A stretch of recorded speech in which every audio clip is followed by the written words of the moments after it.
si on fait une première lecture, il s'agit pour Donald Trump de faire en sorte que la balance commerciale des États-Unis qui se retrouvent déficitaires vis-à-vis du Mexique, du Canada, de la Chine, de l'Union européenne ou d'autres pays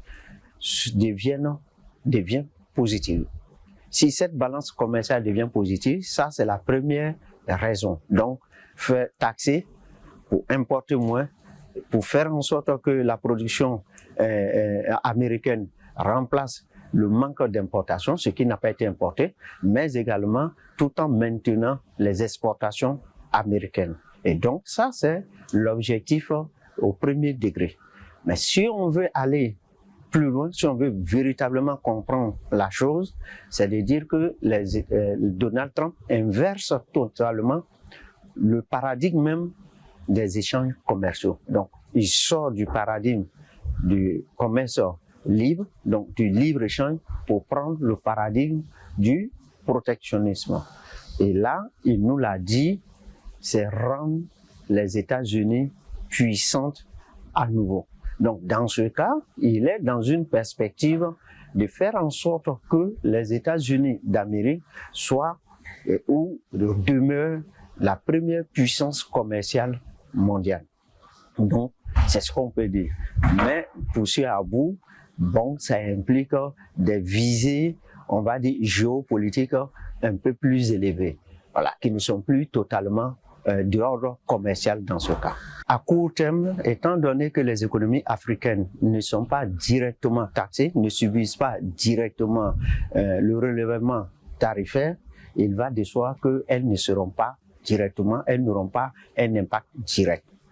Par contre, à moyen et long terme, en s'inscrivant dans le processus que tout le monde qualifie aujourd'hui de guerre commerciale, ce qui correspond à une situation dans laquelle les États-Unis relèvent leur taux tarifaire par rapport à leurs partenaires commerciaux, les partenaires commerciaux en représailles relèvent également leur taux tarifaire, de sorte que cela va conduire en fait à une réduction des échanges commerciaux mondiaux qui vont conduire à une baisse même de la production mondiale. La politique commerciale de Donald Trump,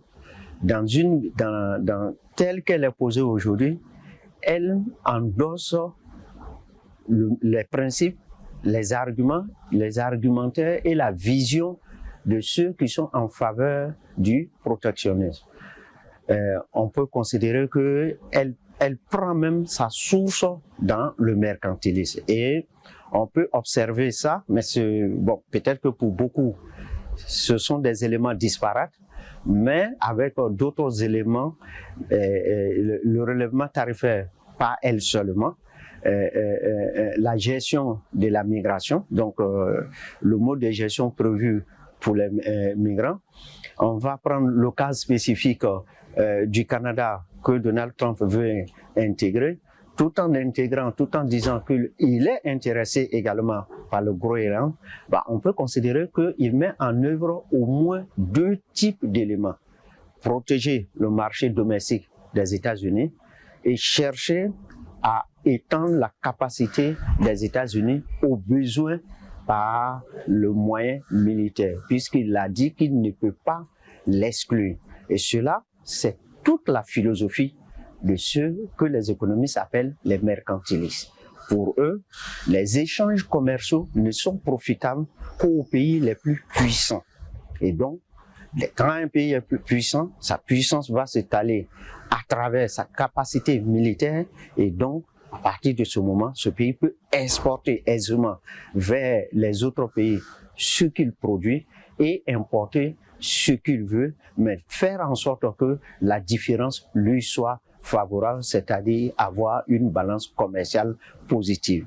Et donc, la politique commerciale de Donald Trump, à ce niveau, de mon point de vue, c'est une remise totale en question du principe du libre-échange commercial.